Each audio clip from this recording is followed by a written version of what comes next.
i7 ગુજરાતનો અવાજ।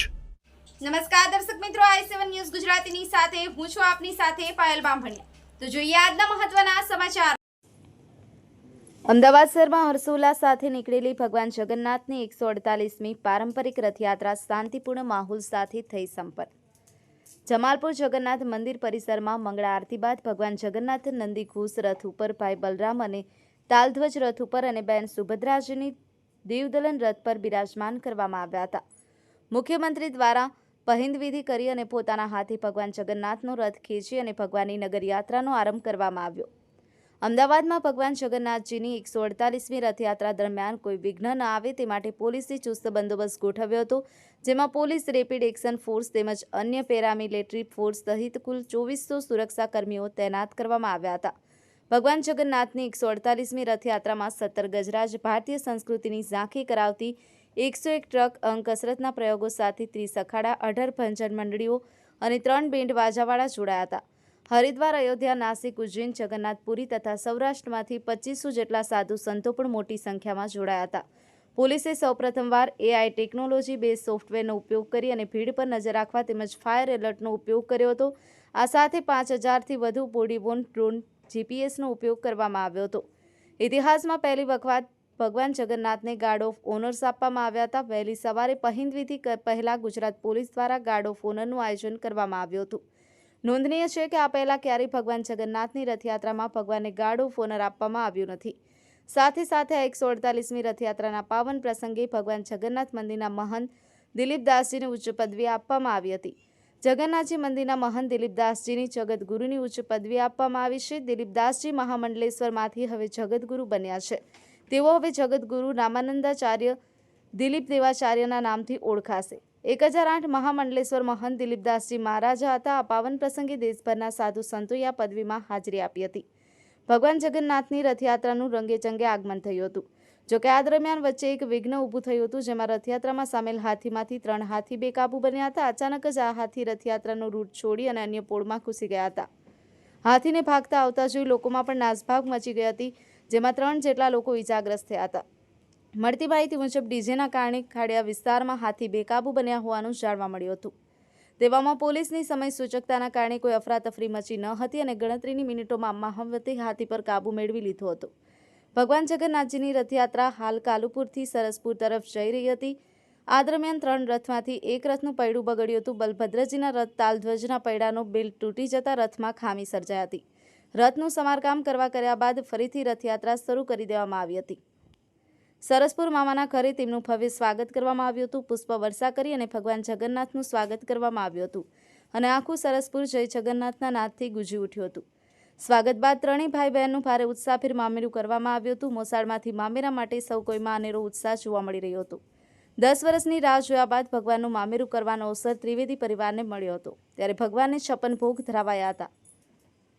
સરસપુરમાં ભાવિ ભક્તો માટે ભવ્ય ભંડારાનું આયોજન કરવામાં આવ્યું હતું। સરસપુરમાં મહાકાળી ધામના લોકો 25 વર્ષથી હજારો લોકોને નિસ્વાર્થ ભાવે રથયાત્રાના દિવસે જમાડે છે। આજે 15000થી પણ વધારે લોકો આજે પ્રસાદનો લાવો લીધો હતો। ગૃહ રાજ્યમંત્રી હર્ષ સંઘવી તંબુ ચોકીથી દિલ્હી ચકલા તરફ ચાલતા નીકળ્યા હતા। રાજ્ય ગૃહમંત્રી હર્ષ સંઘવીએ રથયાત્રા અંગે માહિતી આપતા જણાવ્યું હતું કે અષાઢી બીજના પાવન અવસરે અમદાવાદ શહેરની ચારેય દિશાઓમાં જય રણછોડના નારા ગુંજી રહ્યા છે। રાજ્યભરમાં ખૂબ જ મોટા પાયે જગન્નાથ યાત્રાનું પ્રયાણ થઈ ચૂક્યું છે। આજે વહેલી સવારે જગન્નાથ મંદિરમાં કેન્દ્રીય ગૃહમંત્રી અમિત શાહ અને મુખ્યમંત્રી ભૂપેન્દ્ર પટેલે મંગળા આરતી કરી અને સમયસર 16 કિલોમીટર લાંબી રથયાત્રા શરૂ કરાવી હતી। આજે ભગવાન જગન્નાથ શહેરીજનોને દર્શન આપવા માટે જ્યારે બહાર નીકળ્યા છે, ત્યારે લાખોની સંખ્યામાં ભક્તો ચારેય દિશાઓમાં ગોઠવાયા છે। સૌ કોઈ સારી રીતે રથયાત્રાના દર્શન કરી શકે છે તે પ્રકારની તંત્ર દ્વારા વ્યવસ્થા કરવામાં આવી છે। 23000થી વધુ પોલીસ કર્મીઓ હાલ રથયાત્રામાં ફરજ બજાવી રહ્યા છે। વધુમાં તેઓએ જણાવ્યું હતું કે આ વર્ષે રથયાત્રામાં AI ટેકનોલોજીનો મહત્તમ ઉપયોગ કરવામાં આવ્યો છે। ભગવાન જગન્નાથની 148 મીટર રથયાત્રામાં કોમી એકતાનો માહોલ જોવા મળ્યો હતો। ભગવાન જગન્નાથની રથયાત્રા પૂરા હર્ષોલ્લાસ સાથે અમદાવાદ શહેરમાં આગળ વધી અને રથયાત્રાને લઈને શહેરીજનોમાં અનોખો માહોલ જોવા મળી રહ્યો હતો। વરસાદી વાતાવરણમાં લોકો મોટી સંખ્યામાં એકઠા થયા હતા। આખું શહેર જાણે કે રથયાત્રાના રંગમાં પૂરી રીતે રંગાઈ ગયું હોય તેવો માહોલ જોવા મળ્યા હતા। ભગવાન જગન્નાથની રથયાત્રા નિજ મંદિર તરફ પ્રયાણ કરી રહી હતી, ત્યારે જગન્નાથ મંદિરે ટ્રક અને અખાડા પરત ફર્યા હતા। ભગવાનના રથ મંદિર ખાતે પહોંચ્યા પહેલા ભગવાનના દર્શન કરવા માટે મંદિરની બહાર ભક્તોની ભારે ભીડ જોવા મળી હતી। ભગવાન જગન્નાથની 148મી રથયાત્રા શાંતિપૂર્ણ માહોલમાં સંપન્ન. ભગવાન જગન્નાથની 148મી રથયાત્રા શાંતિપૂર્ણ માહોલમાં સંપન્ન થઈ હતી. ભગવાનના રથની જ મંદિરે પહોંચતા દર્શનાર્થીઓ ઉત્સાહભેર ભગવાનનું સ્વાગત કર્યું હતું. નગર ચર્ચા બાદ ત્રણેય રથ નિજ મંદિર પરત ફર્યા હતા. ત્યારે લાખો ભક્તોએ ભગવાનના દર્શનનો લાભ લીધો હતો. ગ્રાઉન્ડ રિપોર્ટ રોનક દંતાણી સાથે કેમેરામેન વિશાલ પરમાર તથા રાહુલ બારૈયા, i7 ન્યૂઝ ગુજરાતી, અમદાવાદ. સાહેબ, શાંતિપૂર્ણ અત્યારે રથયાત્રા થઈ રહી છે, ખાસ સંવેદનશીલ વિસ્તાર એવો દરિયાપુર, આપ શું કહેશો? આષાઢી બીજના આ પાવન અવસરે અમદાવાદ શહેરની ચારેય દિશાઓમાં જય રણછોડના નારા ગુંજી રહ્યા છે. રાજ્યભરમાં તમામ જિલ્લાઓમાં ખૂબ મોટા પાયે ભગવાન જગન્નાથજીની રથયાત્રાનું પ્રયાણ થઈ ચૂકેલ છે. અમદાવાદમાં આજે વહેલી સવારથી મંગળા આરતી માટે કેન્દ્રીય ગૃહમંત્રી આદરણીય શ્રી અમિતભાઈ શાહ સાહેબ, મુખ્યમંત્રી શ્રી ભૂપેન્દ્રભાઈ પટેલ સાહેબ અને વહેલી સવારથી આ યાત્રા સમયસર 16 કિલોમીટરની આ યાત્રા ભગવાન જગન્નાથજી આજે શહેરીજનોને દર્શન આપવા માટે જ્યારે બહાર નીકળ્યા છે ત્યારે લાખોની જનસંખ્યા મહાપ્રભુ જગન્નાથજીના દર્શન માટે શહેરના ચારેય દિશાઓમાં ગોઠવાયેલી.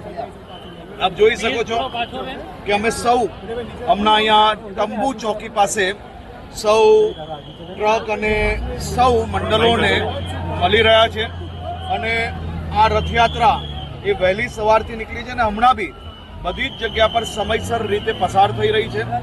સૌ લોકો સારી રીતે દર્શન કરી શકે તે પ્રકારની વ્યવસ્થાઓ તંત્ર દ્વારા કરવામાં આવી છે.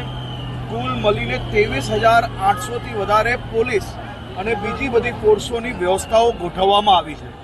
આ વર્ષે આપ સૌ લોકો જાણો છો કે સોશિયલ પોલીસિંગ જોડે જોડે AI ટેકનોલોજીનો મહત્તમ ઉપયોગ કરવામાં આવ્યો છે. ગયા વર્ષે 65થી વધુ બાળકોને એમના પરિવાર જોડે જે વિખૂટા પડેલા હતા એમને મલાવવાનું કામ પોલીસ દ્વારા કરવામાં આવ્યું હતું. આજે મેં કંટ્રોલ રૂમમાં જોયું કે હજારો બાળકો પર સીધા 3500થી વધારે કેમેરાઓની ડાયરેક્ટ નજર છે અને AI ટેકનોલોજીના માધ્યમથી એ બાળકોની દરેક મૂવમેન્ટ એ કેમેરાની અંદર કેદ કરવામાં આવે છે. આ ટેકનોલોજી એ આ પ્રકારના કોઈ બી બાળક જો આ ભીડની અંદર પોતાના પરિવારથી જો છૂટા પડ્યા હોય તેને શોધવામાં ખૂબ જ ઉપયોગી સાબિત થઈ રહી છે. આ રથયાત્રા સૌ ભાવિ ભક્તો સારી રીતે ભગવાન જગન્નાથજીના દર્શન કરી શકે તે માટે વ્યવસ્થાઓ માટે રાજ્યના બધા વહીવટીતંત્ર, રાજ્ય પોલીસ, અમદાવાદ શહેર પોલીસ, સૌ ફોર્સિસ અને આપ જોઈ શકો છો ભારતીય જનતા પાર્ટીના સૌ કાર્યકર્તા, સૌ સામાજિક કાર્યકર્તાઓ રાત દિવસ એક કરીને જે કાર્ય કર્યું છે તે બદલ હું એમનો આભાર માનું છું.